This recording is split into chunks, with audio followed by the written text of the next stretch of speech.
be a screw, feel my own adrenaline. Yeah, I do just what I do, and I hope you let me in, yeah.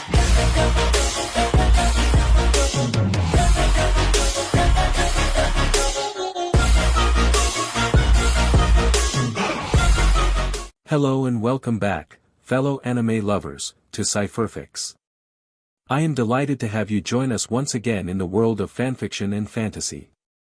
This is the first part of, What If Issei, Rias meets Saitama and One-Punch-Man world.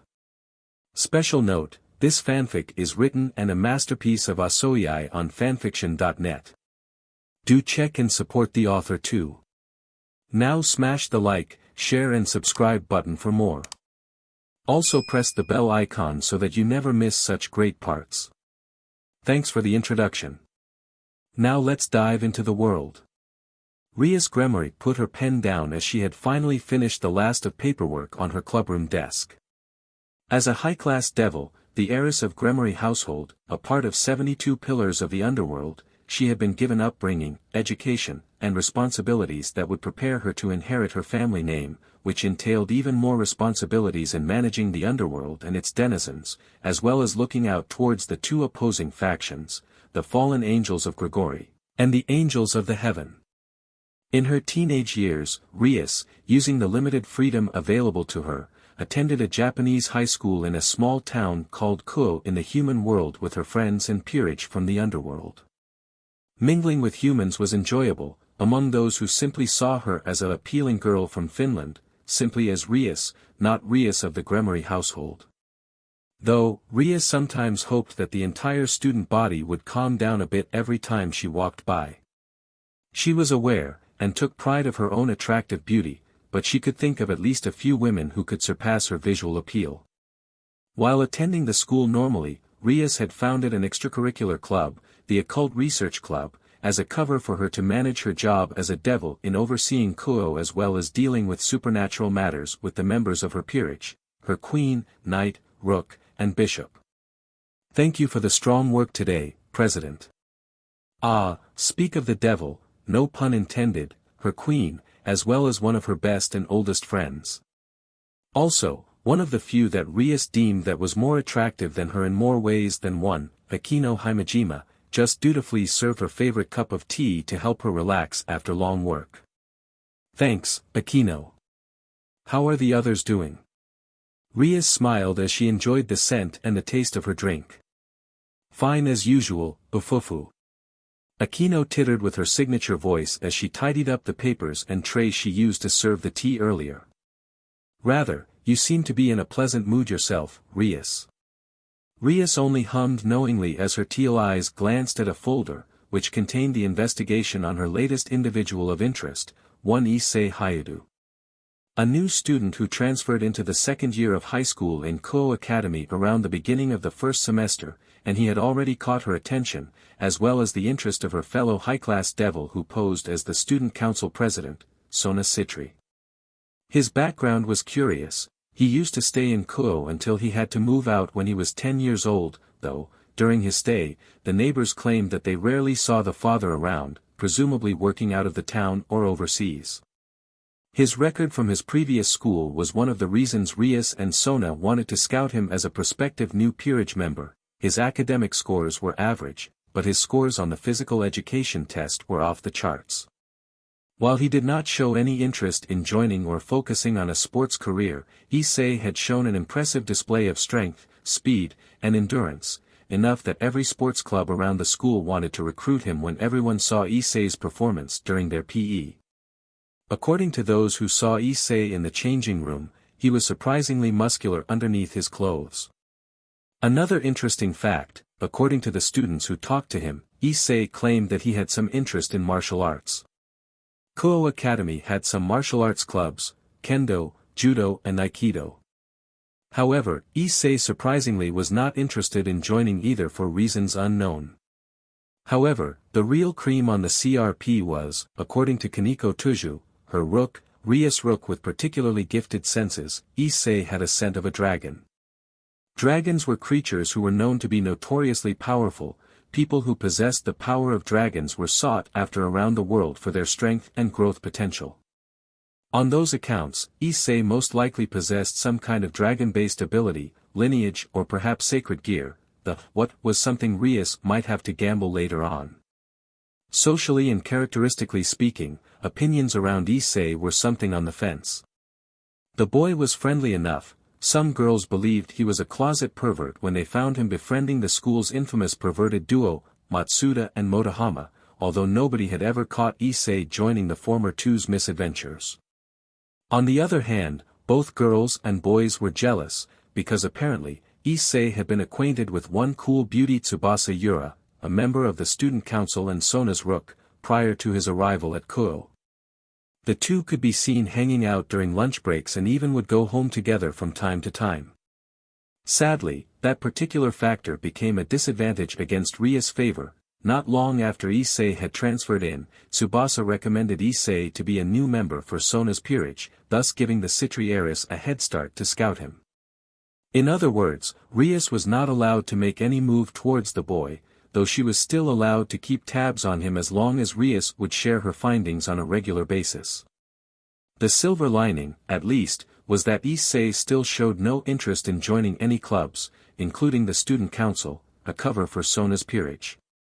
The president herself, on the other hand, could not get him to join by force either, hence, giving Rias a small hope.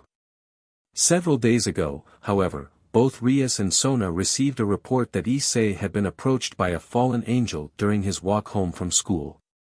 Turned out, according to Kaneko, who was in charge of keeping tabs on him that day, Issei and the fallen were set out on a date on the coming weekend.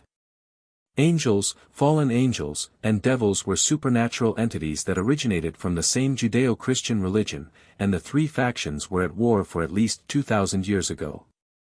However, certain events caused the war to be halted and the three factions announced a ceasefire which led to a state of Cold War. While managing Kuo, Rias and Sona would receive reports of angels and fallen angel sightings in their territory, but mostly they were merely passing by without causing trouble. But a fallen angel making a move on a potential contractor, possibly a peerage member? The thought brought frowns on Rias and Sona's faces. Then, this was where Rias' luck came to play. On the day of Issei's date with the fallen, Rias received a report from a familiar, who was tasked to hand out summoning flyers for potential contractors around the town. The said familiar had stumbled on Issei on pure accident and the latter actually received the offered summoning flyer. A human bearing traces of draconic power out on a date with a fallen, something was bound to happen, and if not, it was only a matter of time until Issei would summon her. Rias did agree with Sona not to approach him, but if the boy himself asked her to come? What could she say? All she did was do her job as a devil. It was not as if she would directly ask him to join her peerage as soon as they met, but it would be enough for her to appeal on his good side. If Issei ultimately decided to join her peerage instead of Sona's? Well, Sona just had to seek it up. Hours went by, and Rias was tapping her finger on her desk. The night had fallen, the rest of her peerage had retired to their homes, yet there was no sign of Issei summoning her. According to her familiar, Issei had met the fallen at around noon, and while she never dated anyone, there was still a common sense where dates that started at noon would usually end at around night unless Issei and the fallen decided to engage in certain activities, until morning. If that were the case, things could go badly for both her and Sona. It was a common tactic used by fallen angels in order to gain human followers. They would approach the humans with the promise of power, wealth and sometimes pleasure, to tempt the humans and induct them into Gregory's services. Or worse, the fallen would conduct something irreparable. However, before Rias could have concluded a worst-case scenario, a red magic circle bearing the symbol of her clan appeared in the room's mid-center, a summon from a client. When Rias checked the records, her face lit up when she learned the summoner's name, Issei Hayadu himself. Wasting no time, Rias hurried to her room before the mirror to scrutinize her appearance, making sure she looked presentable enough for a good first impression. In case things were awry when she met him, she made sure that she had her evil pieces with her, tools the devils use to recruit new members into their peerage by converting them into devils, impure ones, however. Once assured, Rias confidently stepped into the glowing circle and vanished in a crimson light. When Rias arrived at Issei's location, she was met with the sight that was completely out of her expectation. The first thing she saw was her client, a young man with spiky brown hair wearing a set of casual clothes, sneakers, jeans, and a jacket over a polo shirt. She then looked around to find that she was at the public park of the town. There was no fallen angel in sight, only Issei and her. Gremory-senpai. Rias then returned her attention to the boy who just addressed her. Ah, right. Issei Hayadu, correct? When the man nodded, Rias herself suddenly found herself out of her depth upon realizing the situation before her was, far simpler than she thought, defying her expectations and previous knowledge. In any case, she just needed to improvise as she would learn what had transpired. Yes, I'm the devil you summoned, Rias Gremory, at your service. Please, state your wish before me, summoner. Issei blinked for a couple of times before replying, oh, it's nothing too big. I honestly didn't expect I would end up summoning you. Is it really okay if I ask help from you? Rias smiled, things were unexpected, but still seemed salvageable. Of course, we devils respond to human desires, granting their wishes in exchange for an appropriate reparation. So what can I help you with? Issei scratched his cheek awkwardly. Well, the thing is, I lost my wallet. Rias blinked once, then twice, before responding, I beg your pardon. Yeah, it's silly, I know. Issei rubbed the back of his head sheepishly. I was out on a date with this one girl. Kind of, then one thing after another later, when I got home, I realized my wallet is not with me anymore. So I've been spending the past 1 hour tracing back my way around. Rias then blinked thrice before she quickly regained her wits. Okay. So you were out on a date with this girl, and may I ask how it went? Well. Issei looked away for a second before replying, it's okay, I guess. Things didn't work out in the end, though. Rias stared at Issei before asking again, didn't work out, right, so did the girl do anything to you? Issei seemed to contemplate his answer for a second with pursed lips. Nope, nothing really happened to me.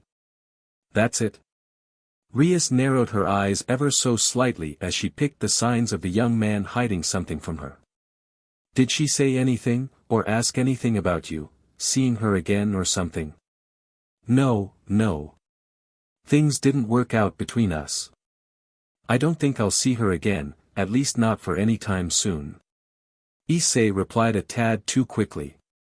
Rias nodded, for the time being, she could only accept the answer as it was. Okay. So right now you can't find your wallet? Issei blinked once as if he just remembered his current predicament. Yeah. So can you help? I mean, if this request comes off as a pain to you, I understand. I'll just pay you for the trouble and figure something out myself later. Oh, no. Please, don't misunderstand. It's not that I mind.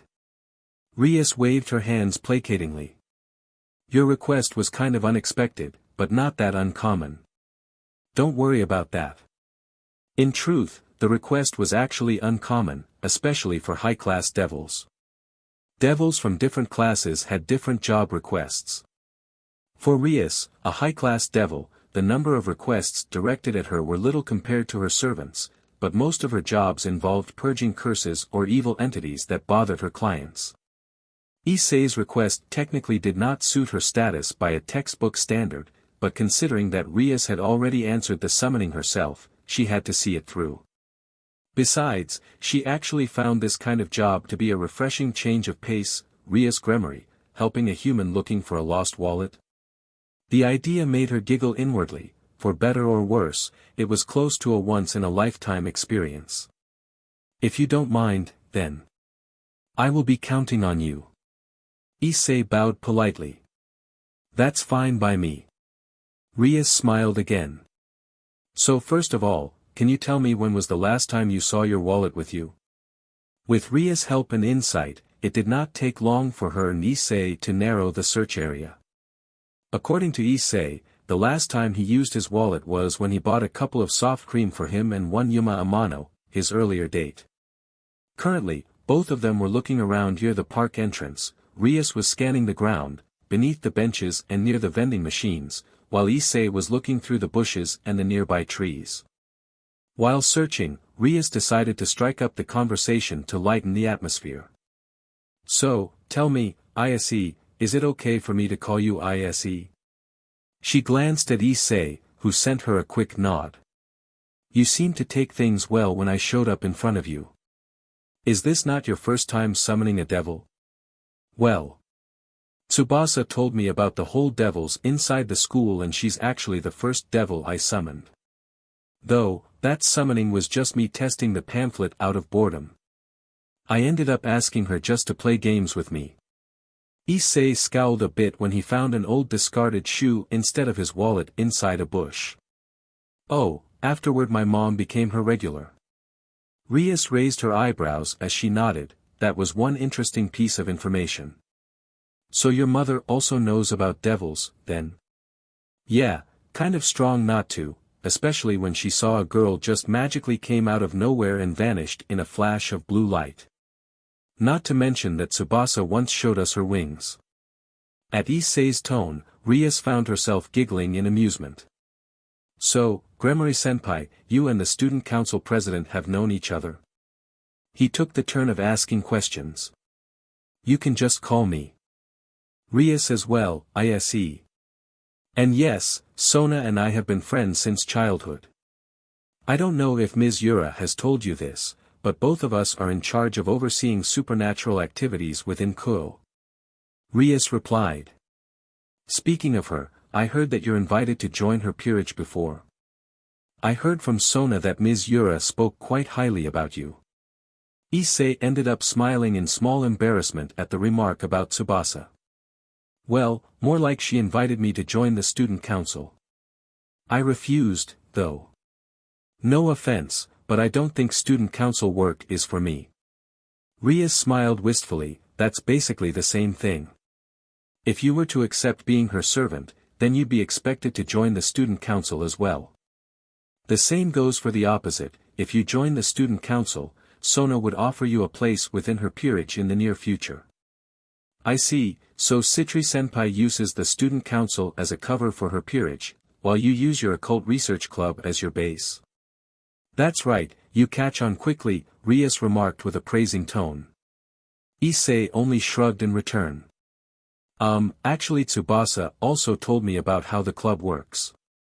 Rias chuckled again. Right, of course she has. She walked around and finally saw a black spot at the other side of the fountain in the middle of the park. It was made out of LTHR and when Rias picked it up, she smiled. Issei, I think I found it. Really? Issei's head poked out from a tree. He quickly made his way towards Rias who showed the wallet containing his student ID. Oh, thank you very much.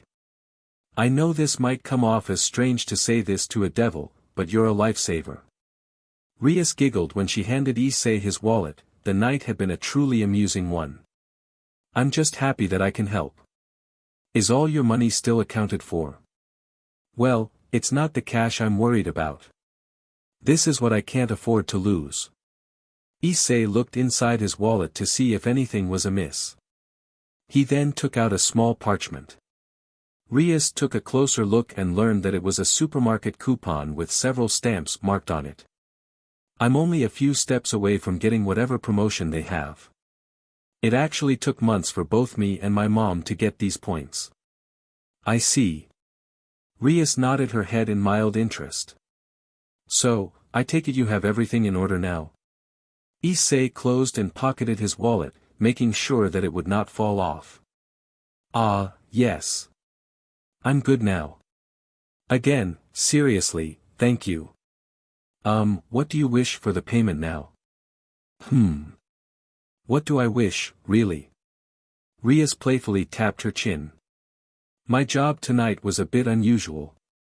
Say, what do you usually pay Ms. Yura with? Issei looked up in thought. Well. Aside from the pact, my mom usually pays her with free dinner. Rias hummed. The number of pacts with humans signified a devil's work and performance. The more pacts a devil could get, the more power and approval they could gain in order to rise in ranks. Sometimes, some devils also receive an additional payment other than contract as tips. Rias herself was not an exception. There were more than one occasion when she would receive furniture and antiques that could be worth a pretty penny. Seeing the opportunity was still open, Rias decided to seize it.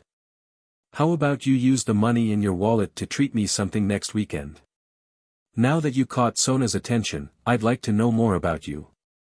Issei blinked at the request, treating you, taking you out, like a date. He found himself sounding hesitant at the idea. Rias shrugged, I suppose. Do you accept? She saw right at Issei's orbs. A few seconds later, Issei nodded. Yeah, sure. This day next week at 12 o'clock. It's a date, then.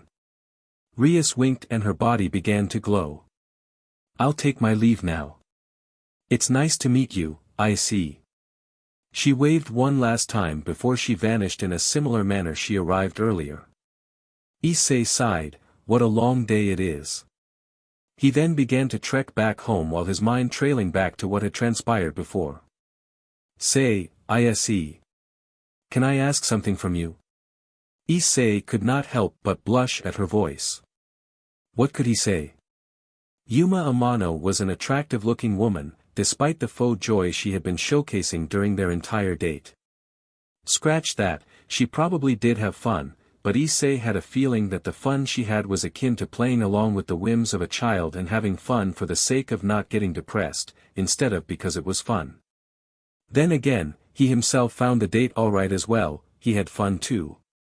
He did not move much as the girl bypassed his personal space and placed her forehead against his chest. When she looked up a few seconds later, however, her vibrant purple eyes turned cold as she was smirking at him. Will you die for me? Issei did not show any outward reaction, though he could not help but feel disappointed, or at least he thought it was disappointment, at the request. The woman in front of him, however, seemingly did not notice the lack of fear and bewilderment in his eyes as she leaped away. And revealed her true colors. A pair of black feathered wings sprout out from her back, and her clothes magically transformed into something that came from an adult SEC shop. Yuma Amano, if that was even her real name, confidently flapped her wings and floated to the dusk sky. She was about to say something, most likely about how she had been having him dancing on the palm of her hand, and how she was going to end his mundane boring life, yada, yada, yada. But to her surprise, in 1 second, the fallen angel suddenly saw something blurred right in front of her. It took a split second for her to recognize that the boy, Issei Hayadu, had also jumped high enough that he was slightly above her. The next second, Issei had landed a solid punch right on her cheek. The impact caused one of her teeth to fall out of her mouth with a spray of blood, as the fallen angel fell unceremoniously to the unforgiving ground. Issei landed and rolled his way easily enough, and saw his assailant was groaning on the ground in pain with her back facing him. Denying her chance to recover, Issei proceeded to do the next sound move he could think of as, after running towards her unprotected back, Issei drove his soul and placed his weight against her back, and grabbed onto her black wings.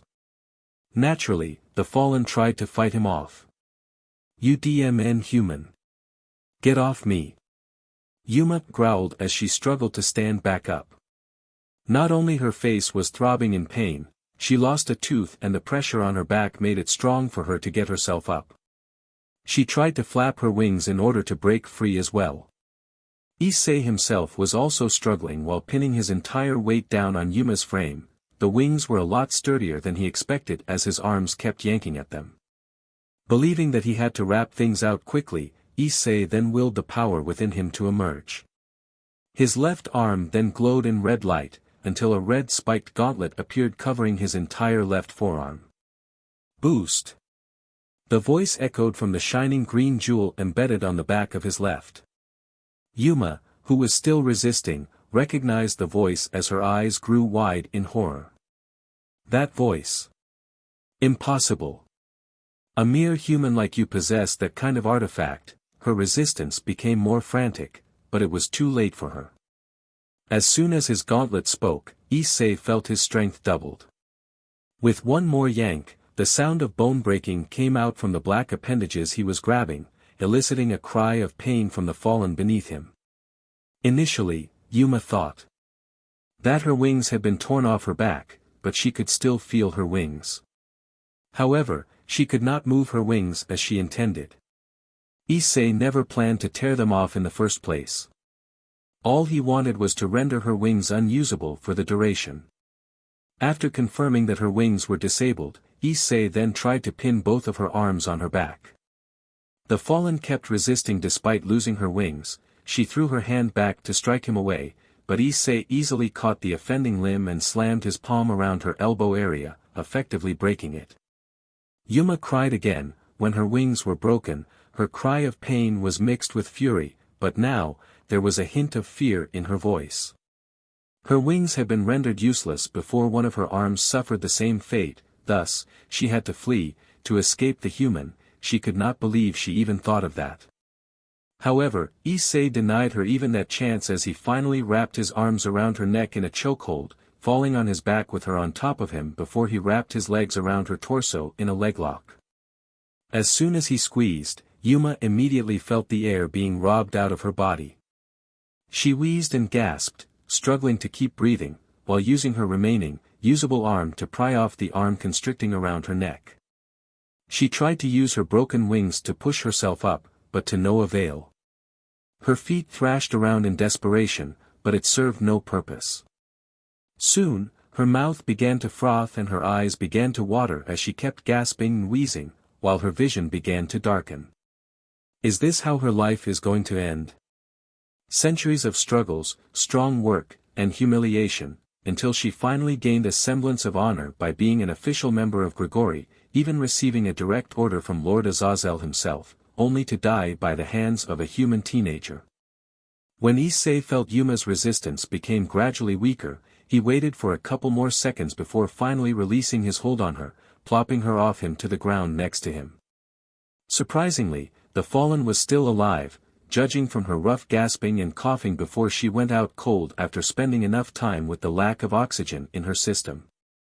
As soon as he confirmed that Yuma was indisposed, he got up and used the chains on the park's fences to tie up and restrain the fallen's frame and wings.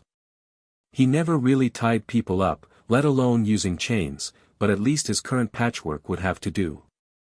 A few minutes of tying up later, Issei sighed in relief. At least there's one problem solved. Now what? Issei looked around and was glad that there was nobody in the area to witness him nearly choking someone to death.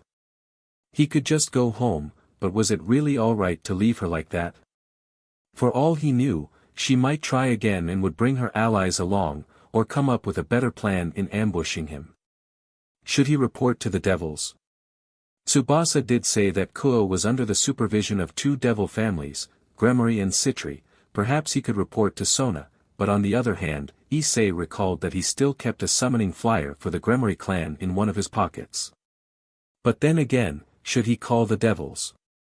Issei's eyes trailed to the red gauntlet that was still covering his left arm. The gauntlet of the Red Dragon Emperor, boosted gear. Apparently Issei has always been in the possession of a rare artifact that granted its wielder the power to kill a god, ever since his BRTH. Moreover, there were 12 more of these things across the globe. Issei had been told that it would be unfavorable for him to attract attention to himself. He had not even told Tsubasa about this. Fallen angels approaching him with a hostile intention was already bad enough. On that note, why would a fallen attack him in the first place? So many questions, yet Issei had not even found any answer for one of them. Tired of thinking, not to mention his starting to get hungry, Issei decided to confront the one in charge of his current conundrum. Whipping out his cell phone, he dialed a number and pressed the phone on his ear. A few seconds later, his call was answered and Issei spoke. "Hey, Azazel. It's me." After speaking to Azazel, the current leader of Gremory and the rest of fallen angels, Issei then made his way home, only to realize that he had lost his wallet when he was about to open the front door. He searched around for about an hour before deciding to summon Rias out of desperation, and the rest was history. Partner. A voice snapped Issei out of his musing while he was walking back home. It came from the back of his left hand, the same voice that echoed during his fight with the fallen angel. Drake. Issei returned the greeting from the entity in his left hand. Are you sure to accept that Gremory Devil's offer earlier?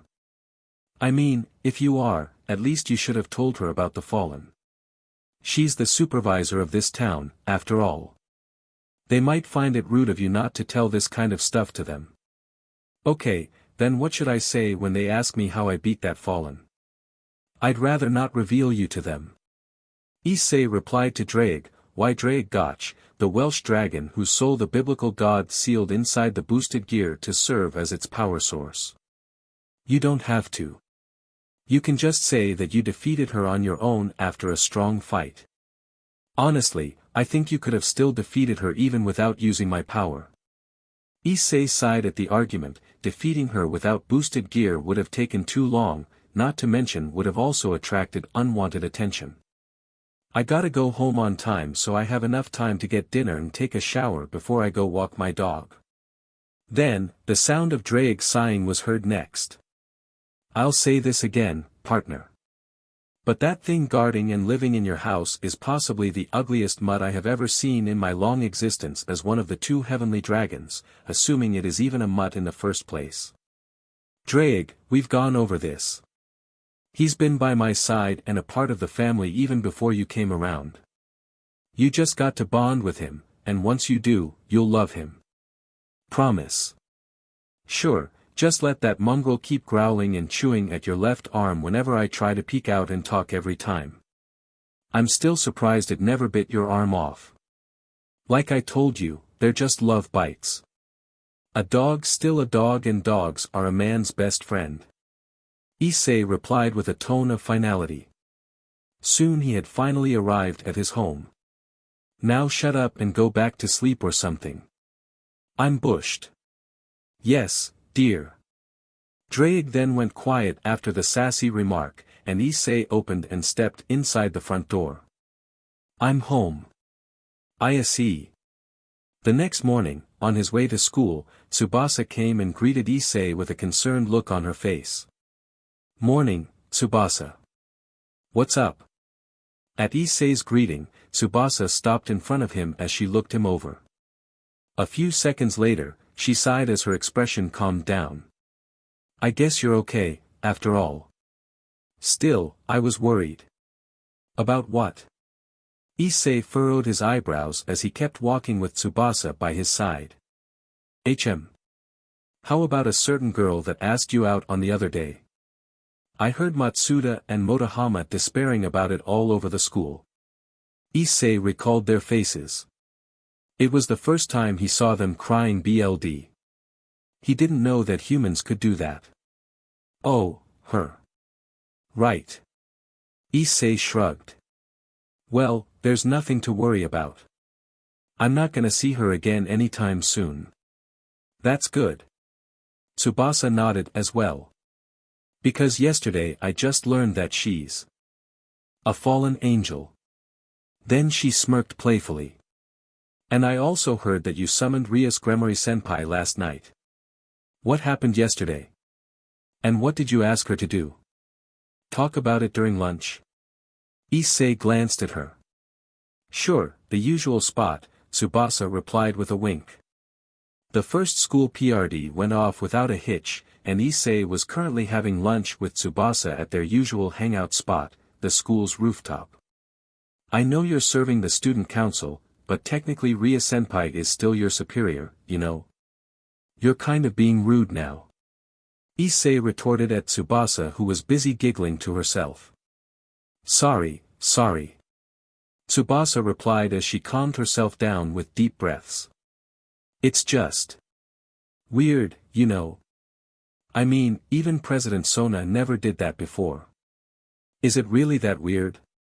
I mean, the main idea is for devils to help humans for a price. Issei asked. I won't phrase it like that, but, close enough. Tsubasa tilted her head with a shrug. Still, remember what I told you about the Issei and Gremory clan being noble families? From the noble conservationist's point of view in underworld society, an heiress performing menial tasks. Contracts or not, it might reflect poorly on them. But maybe once in a while should be fine. Lady Rias has a strict side, but she doesn't bother much about that kind of stuff. Tsubasa then shook her head as her expression became a tad more serious. Going back before you summoned Lady Rias, what exactly happened during your date with that fallen? I know you're pretty strong, Issei, but defeating a fallen angel unscathed? I can't help but think you're hiding something under your sleeve. Issei gave a silent sigh. Drake had been right, he really should have reported to the devils in the first place. Now that his friend from middle school had caught on to things, Issei did not think he could keep lying forever. After all, he did consider Tsubasa as a close friend, considering what they had been through before they met again in Kuo. Okay, I guess a few things did happen. Issei confessed and proceeded to retell the whole story from last night, how he beat the fallen angel and everything. At the end of Issei's storytelling, Tsubasa initially had no idea how to make it out of. Okay. She held up her hands, to give herself some time to collect her thoughts. So once you defeated that fallen angel, a couple more of them showed up, retrieved her and just withdrew? Yeah, they said that apparently Yuma's murder attempt on me had been caused by some kind of misunderstanding from their part. I have no reason to get into another fight against two more of them, so I let them go. Issei nodded. Not entirely the truth, but it was not untrue either. Roughly half an hour after Issei's phone call with Azazel, a pair of fallen angels, who introduced themselves as Calawarner and Miltolt, arrived at the scene and retrieved their unconscious and restrained comrade. The pair that just arrived claimed that their leader had contacted them and ordered them to retrieve Yuma for recovery and debriefing, and along with a few words of apology, they would contact Issei again once they got to the bottom of the matter. And you believed them? Just like that? Tsubasa asked with a skeptical look. Well, I have no reason to distrust their words either. It's not like I've been picking fights with fallen angels in the first place. Issei replied. Fair enough. Tsubasa shrugged, remembering that her friend was technically a neutral party. That aside, President Sona's hunch was on the money. You do have a sacred gear. Tsubasa concluded before she leaned closer to Issei. Can I see it? Issei wanted to come clean, but revealing something as big as a Longinus-class sacred gear was a line that Issei had to tread on carefully. Drake, if you don't mind. Just give me a second, partner, and, there, you're good to go. Issei held up his left arm, which started to glow in red light before the gauntlet appeared. However, unlike the spiked gauntlet that covered his entire left forearm during his fight with Yuma, the gauntlet was noticeably smaller, only covered the back of his hand and a little past his wrist. His fingers were still visible as well. Tsubasa, however, was looking at the gauntlet with interest. I remember seeing this sacred gear from the president's catalog. If I'm not mistaken, this is the twice critical, Hand of Dragon. It has the power to temporarily double the wielder's strength. Yep, that's the one. Issei nodded before he dismissed the gauntlet. You really did your homework, eh? Of course I did, Tsubasa replied with her head held high. I don't have a sacred gear, but that's not gonna stop me from doing what I have to do to raise my ranks, you know. Then, she met Issei's eyes with hers. Speaking of, are you really sure you don't want to become a devil? President Sona might be strict 24/7, but she's a good person deep down. Not to mention, I will be happy to have you as my junior. Sorry, my answer is still no. Issei smiled apologetically. Reincarnating into a devil is a one-way trip, right? I don't think that's something to be taken lightly. Ugh, you're not wrong on that part. Fine, suit yourself. Tsubasa's shoulder sagged in disappointment for a second before her smile returned. But if you ever change your mind, just let me know. The president had been interested in recruiting you for a while now. Yes, yes, I'll keep it in mind. Issei nodded as the bell signifying the end of the break PRD rang. By the way, don't forget that I need to report your side of the story last night to the president, which means Lady Rias will be bound to find out as well. Tsubasa recalled as she stood up and walked to the door. Issei sighed again, yeah. Yeah, I guess I have to apologize later. You better be. I heard Lady Rias doesn't like being left in the dark. Good luck when you run to her again. See you later. Tsubasa smirked and winked at Issei before she went ahead. The second half of the school PRD went off without a hitch as well. After Issei had finished packing his books and was about to get out of class so he could go home, he was approached by someone. The said someone's presence in the classroom caused the students inside to feel slightly nervous, with a mixture of admiration as well. Her face was stern, yet graceful, a pair of heterochromatic eyes rimmed with glasses. Her black hair was long tidy and fell on her entire back, all the way to her thigh, making her look like a princess. Hayadu-san. Tsubaki Shinra addressed him as soon as she was in front of Issei. Would you mind coming with me to the student council room? Issei blinked at the vice president of the student council. Recalling what Tsubasa said during break time, Issei easily connected the dots, words sure travel fast. Okay. Issei nodded as the vice president led him away. It only took a few minutes of silent walking through the students who gave Issei some looks, wondering why he would be summoned by the student council. Issei had been in the student council room once, when Sona tried to recruit him for the first time, so he recognized their members. That was also why he did not expect to see some additional faces. The first was a young man with blonde hair sporting a pretty boy face with a mole under his left eye, Yudo Kiba, a second year from the neighboring class and the most popular male student of Kuo Academy. The second was a petite girl with short white hair and a pair of golden orbs, chewing on a piece of shortcake, Kaneko Tuju, a first year who was famous for being called Kuo Academy's mascot. The third was a appealing young woman with an hourglass figure that could garner the attention of every male and envy of every woman. She possessed a raven black hair tied in a ponytail with an orange ribbon and a pair of violet eyes, Akino Himejima, a third-year student who was one of Koa's two great ladies along with Rias Gremory. For some reason, however, Issei could have sworn he had seen her face somewhere.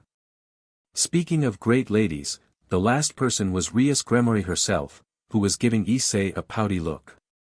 Issei in return, simply gave a sheepish, apologetic smile as he nodded at her. His face lightened up slightly when he saw Tsubasa waving lightly at him. Once he was in the middle of the room, he finally saw Sona Citri, the student council president sitting on her desk before him, surrounded by the rest of the student council members. Ms. President. Issei nodded politely at her. Good afternoon, Mr. Hayadu. Please have a seat. Sona returned the greeting with the same courtesy and Issei took a seat on an available chair. First of all, Sona then began once everyone had made themselves comfortable. I'd like to thank you for taking the time to meet with us. We also apologize for suddenly calling you in. Oh, it's okay. Issei held up a hand. I guess I also need to straighten up a few things with you all. Sona's glasses glinted as she held an imperceptible smile. Then I believe it would make things easier to go to the point. She then met Issei's gaze with hers. Tsubasa had told me about what happened between you and a fallen angel with the name Yuma Amano. I would like to hear your side of the story. Issei glanced at Tsubasa, who simply nodded at him. Well, it's pretty much what I told her during break time earlier. It took a couple of minutes for Issei to retell his version of what had happened the previous evening. Upon finishing his story, most of the occupants in the student council room, save for Tsubasa, were giving Issei some amused and impressed looks, though Sona, Tsubaki, and Rias were rather subtle with their reactions. I see. Then I'm glad that you are unharmed. Sona closed her eyes for a second before opening them again. So I'm not in trouble? Issei asked with raised eyebrows. Considering your neutral standing and the fact that no other incidents occurred, you are not in any sort of trouble. Sona nodded before she glanced at Rias, who was looking pointedly at her. However, considering that you are also acquainted with us and aware of our true nature, in the future, we would highly appreciate it if you're to report to us, either Rias or I, should you have another encounter with them or other foreign entities trespassing this town. Am I understood? Yeah, sorry for keeping quiet. Issei bowed slightly while rubbing the back of his head, before his eyes trailed to Rias. Sorry for hiding things from you, Rias-senpai. I have my reasons. Rias sighed at the apology before she gave him a light smile. I guess it's fine now. Though, I assume your reason is because of your sacred gear. Doing the similar feat he pulled on Tsubasa earlier, Issei manifested his sacred gear, and dismissed the gauntlet once everyone had a proper look. Again, sorry. Things tend to get awry whenever people find out. That's understandable, Mr. Hayadu. You need not to apologize. Sona held up her hand placatingly. Some others who knew well about sacred gears were giving sympathetic looks. They were aware that throughout history, sacred gear wielders tend to get hit by misfortune, especially when the power awakens for the first time. It had become a norm that those with powerful sacred gears would keep things close to the chest. So, is there anything else? Issei asked. Sona stared at Issei for a few more seconds before she shook her head lightly. No, I believe that would be all. Unless you have something else that we should be aware of. Perhaps you have decided to join my peerage, after all. She lightly joked with a small smirk, while Tsubasa was smiling knowingly at Issei, silently encouraging him to accept. No, nothing on that yet, I'm afraid. Issei replied, before he turned to Rias. Ah, that's right. Rias-senpai, do you still want to keep our agreement as it is, or do you want another form of payment for yesterday's contract? Rias blinked at the question before she snorted in amusement. There's no need to go that far, Issei. I'm fine with our previous agreement. Though, since you did lie to me, I expect you to show me some good time, okay? She finished with a playful wink at Issei, who could only laugh awkwardly in return. On that note, Rias noticed that Sona was giving her own pointed look, which she returned in kind, as if the two were communicating by eye contact alone. But the message was clear, unless Issei decided otherwise, Rias was not allowed to make any recruitment attempt towards him. Nevertheless, Rias returned her smile towards Issei. Since all of us are here, I might as well introduce you to my club. This is Kaneko Tuju, my rook. She gestured at the petite girl who simply nodded at Issei, who nodded back. And this is my knight, Yudo Kiba. Rias then turned to the blonde pretty boy. Nice to meet you, Issei-kun. Kiba smiled at the introduction. Sup. Issei returned with an easy smile and wave of his hand. And this is my queen, Akino Himejima. Rias then gestured at the raven-haired girl. Ofufu, looking forward to getting to know you better, Issei-kun. Akino greeted him with her signature giggles. However, Issei's eyes widened at the mention of Akino's surname, as he put his fist on his palm in epiphany. I see now, you're Suzaku-san and Tobio-san's relative. Akino froze for a second, her eyes were blinking owlishly at Issei, completely not expecting the boy to mention those names. Kiba, Kaneko, and the rest of the student council could only blink and look in confusion, sans Rias, Sona, and Tsubaki who were sporting a similar reaction like Akino. A few seconds later, Akino finally came up with a reply. You know my cousins? Yeah. Man, I thought I've seen your face somewhere before. Who would have thought that you're actually Suzaku-san's cousin? I just remember when I heard your surname. Issei replied with a grin. I met both of them once during my time outside Kuro. They're a bunch of cool people if I'm to say so myself. I also remember they mentioned one or two things about a missing relative. Now I think they were talking about you. I see. Akino gave a small smile. However, It could be his imagination, but Issei thought that one small smile on Akino's face was far more vibrant than the one she sported when he arrived earlier. Do you still keep in touch with them? How are they doing? She asked. Issei scratched his cheek awkwardly. Sorry, I never got to see them a lot after meeting them for the first time, especially Suzaka-san. I never really heard anything about them again once I entered middle school. I see. That's too bad. Akino sounded disappointed, but she quickly smiled again at Issei. In any case, I'm glad to hear you got along with them. Would you mind sending my regards to dear sister Suzaku and big brother Tobio, should you meet them again? Sure, I'll let them know. Issei returned with his own smile. Sona then softly cleared her throat, garnering the attention back. If we don't have any more matters to address, I believe we have our own agendas to fulfill. Today. It was her polite way of saying, please get out, you're getting in the way of our work. Ah, right. Sorry. Issei apologized while Akino looked a tad flustered. Guess I'll go home. He nodded at everyone in the room. I'll see you later, Tsubasa. If my mom ends up summoning you again. The aforementioned girl simply smiled and waved her hand in acknowledgement. Excuse me, then. Once Issei exited and closed the door, the entire room was silent for a couple of seconds until a young man with sandy brown hair broke the silence. Well, that was a thing. The speaker was Genshiro Saji, student council's newest and Sona Citri's latest pawn. Kiba did not voice it, but he silently nodded in agreement, along with several others from the student council. Ignoring her pawn's remark, Sona then turned to her red-haired classmate. Now that's out of the way, would you explain about the agreement you've made with my prospective new member? It was the next morning when the Hyudo residence received some unexpected guests. Issei just came home from his usual morning exercise, which involved some light running around the town, when he found 3 individuals waiting outside of his house with several suitcases behind them. The first person turned out to be Yuma.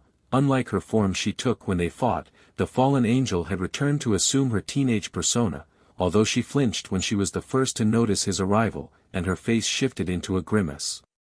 The second person was unfamiliar, a tall, middle-aged man wearing a suit with a coat, along with a fedora hat on his head. While the third person happened to catch Issei's attention the most. She looked so out of place compared to the other two, wearing what appeared to be a nun's outfit, her face, framed with golden blonde hair that fell down like a veil down her back, as well as her emerald green orbs, screamed innocence. Not to mention that she was the shortest among the 3. The tall man also noticed his presence, and he took off his hat and placed it over his chest. Good morning. Mr. Hyudo, correct? He greeted with a deep polite tone. My name is Donasik, and I presume you have already met my colleague here, although her real name is Rainair. Yuma. Rainair still had her grimace but she also nodded at him. We apologize for intruding in your morning, but we are here under the orders of Lord Azazel. Azazel? Issei blinked before glancing at the blonde girl. I see. What about her? The tall fallen angel, Donasik, nodded at the nervous-looking blonde girl. Her name is Asia Argento, and our orders involve her. The girl in question only nodded meekly at him. Heaving a soft sigh, Issei then jerked his head towards his house. Come in, then. Thank you. Donasik bowed once again. Is it all right if we take these inside? We will just leave them by the door. He gestured at the luggage behind him. Issei glanced at the suitcases. They were not overly bulky, nor that many. Sure. Do you need help with those? There is no need. We are more than enough to carry them.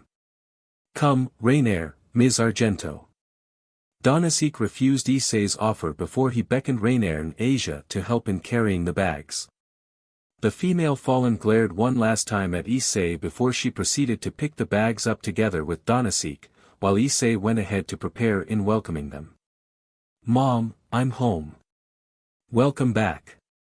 A mature feminine voice was heard from inside the house, followed by thumping noises coming towards the door. On cue, after stepping through the door, Issei knelt down to greet the other occupant of the house. "I'm home, buddy. Did you miss me?" Issei grinned as a small black blur leaped to his arms. The guests outside then heard the sound akin to a dog's barking, though for fallen angels, the barking sound was strangely mixed with the sound of growling, or perhaps roaring. The point was, the barking noise did not really sound like dogs in general, or in short, unnatural. They finally got to see the black bundle in Issei's arms, a puppy with a peculiar appearance. Its fur was black as pitch, appearing more as an exoskeleton rather than hair, and within its elongated snout were fangs that were also as sharp as blades. It had a pair of ruby-red eyes, but what truly caught their attention was its maws. Its fangs were rather big for a puppy, and the maws also lacked a tongue. Lastly, a black collar with golden markings were wrapped around its neck. The same puppy was simply sniffing and nuzzling its snout happily on Issei's face. "Okay, that's one fugly dog you have there," Rainier commented. As if offended by the remark, the puppy leaped off Issei's hold and began growling at the fallen from the floor. Rainier could not help but snort in amusement, seeing the cur actually dared to challenge her. "Easy now, Rover, easy." Issei knelt down again and ran his hand through the dog, through Rover's hide to placate him. "Sorry about that. Rover's not very fond of strangers." Issei apologized while throwing a mild glare at Rainier. Donasik also lightly elbowed Rainier's side, silently telling her to behave, which she replied with a small scoff, although she said no more afterward. Asia, on the other hand, knelt down so she could meet her eyes more easily with the still growling Rover.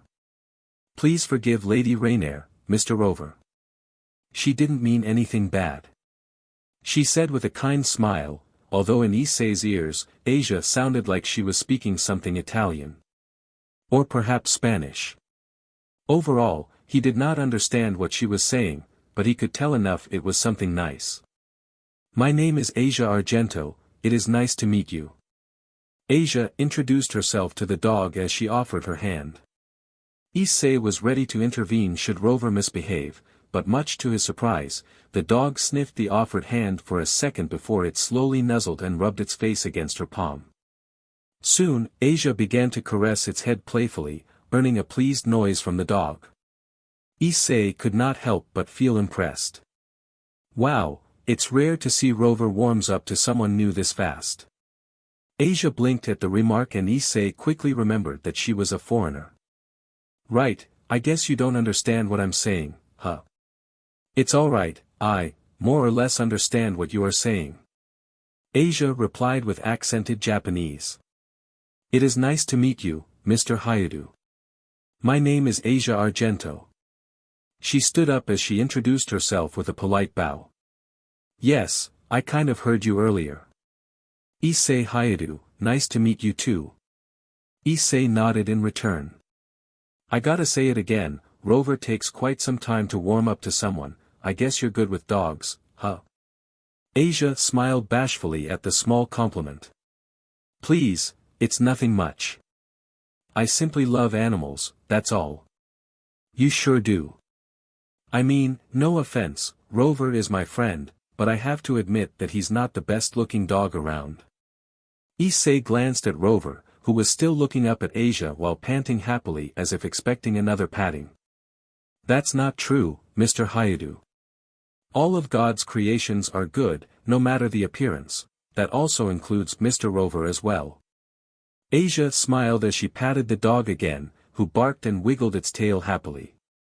Issei could only stare at Asia in slight bewilderment. Her attitude, character and smile simply radiated to the point it was figuratively blinding.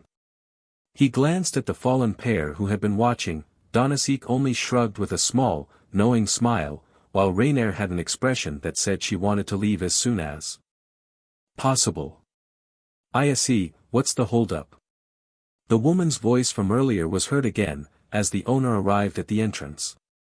She was about to talk to Issei when her eyes were greeted by the sight of the company.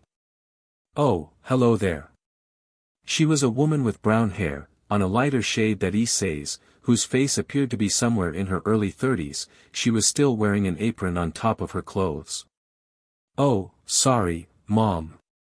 Issei greeted his mother. "We have guests. They are here sent by Azazel, apparently." Issei's mother stared at her son for a second before her eyes trailed to the guests, who nodded at her. However, she could not help but raise her eyebrows at the sight of Rover nuzzling itself against Asia's legs. "Right. So Mr. Azazel sent you three here. My name is Haruka Hayadu, how may I help you?" The woman, Haruka, smiled cordially at the guests. "Though I'm afraid I didn't cook enough breakfast for 3 more people. I'm sorry about that."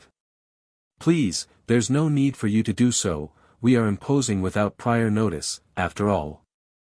Donasik replied while holding up a hand placatingly.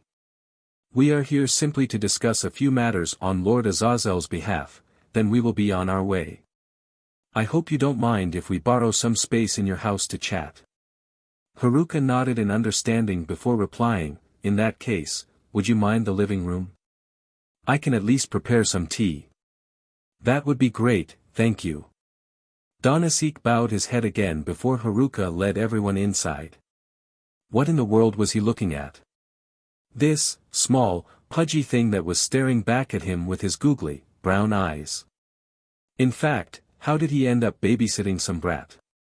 As far as he knew, before and after he became a monster, it was either you get strong or you die and get eaten, or either or in the latter. Now that he thought about, he was like this thing once, though his life was shitty. Mocked by fodder, heroes and monsters, and even looked down upon by the pinnacle of justice. He sure showed that samurai what he was made of before giving the rest of the heroes a smackdown they deserve. Well, another him would have until he showed up and obliterated almost all of his cells. Then he beat the SHT out of his golden self like it was nothing. And then, another guy showed up, someone that looked dumber than he did, lay the smackdown on that martial artist, and then the association was over, just like that. With him reduced to being so weak even a puppy could kill him afterward, he and his friend, as close as being friends implied, had to live under that guy's roof as his pets for a while. Then some stupid thing happened, sent them to God knows where, faced a lot of CRP along the way, and here he was. Yes, he had to start over, but so what? He got to see a battle of a lifetime, and he could still replenish his cell stock, which he did after months of eating good food alongside the only companion he had left. Besides, his cell stock was even higher than before, but he still stayed with the Baldy since he was sure that the egghead could still beat the SHT out of him. That, and there were no such things as monsters here, well, his definition of monsters.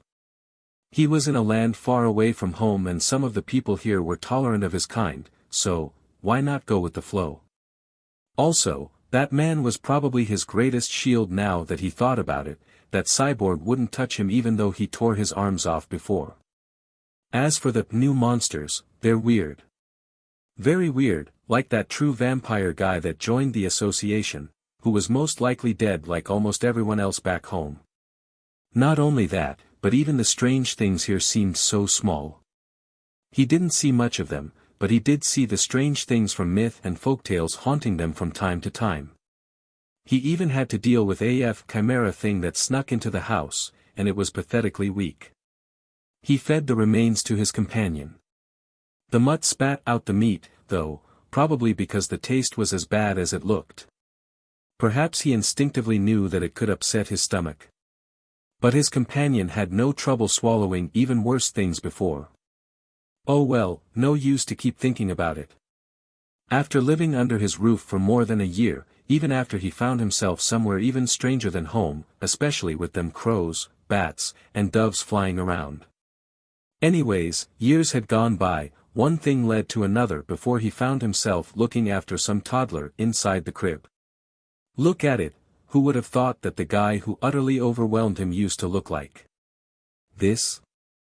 Small, soft, weak, can't even wipe his own butt. Now that he thought about it, when was the last time he saw a frickin' baby this close in his own crib? To think you're that guy's offspring. He, who once an infamous dragon-level threat, muttered to himself. I wonder if you will grow up like your dad. He mused as he poked at the baby's cheek. Then, the baby giggled and laughed as his intention was directed at something. He followed the small eyes and noticed the infant was trying to reach out at the black appendage hanging by his head. What? He asked while dangling his appendage a bit more, eliciting more reaction from the baby below him. You want to hold this? He pointed at his appendage. When the baby squealed in excitement, the creature found himself chuckling in amusement. Well, come and get it. He lowered his head and dangled his appendage just above the infant in the crib. The baby giggled happily as he tried to reach towards the dangling appendage with his tiny hands. Heh. You really like it, don't ya? Why don't we have more, then? He then split himself into 4, each identical clone of himself taking one side of the crib. In response, the baby's eyes grew as he cheered in wonder. The clones blinked at the reaction, they half expected for the baby to cry out of disgust or something, only to be flabbergasted themselves at the sheer fascination in those innocent brown eyes. Having someone to cheer for him instead of sneering, felt pleasantly strange. The creature only watched when one of them lowered his head enough for the child to grab and play with the appendage. He then finally snorted in amusement, his eyes grew a fond glint in them. You're a curious little tyke, you know that. So alright folks, that's all for today. Stay tuned for part 2. Do subscribe, like and share for more such videos.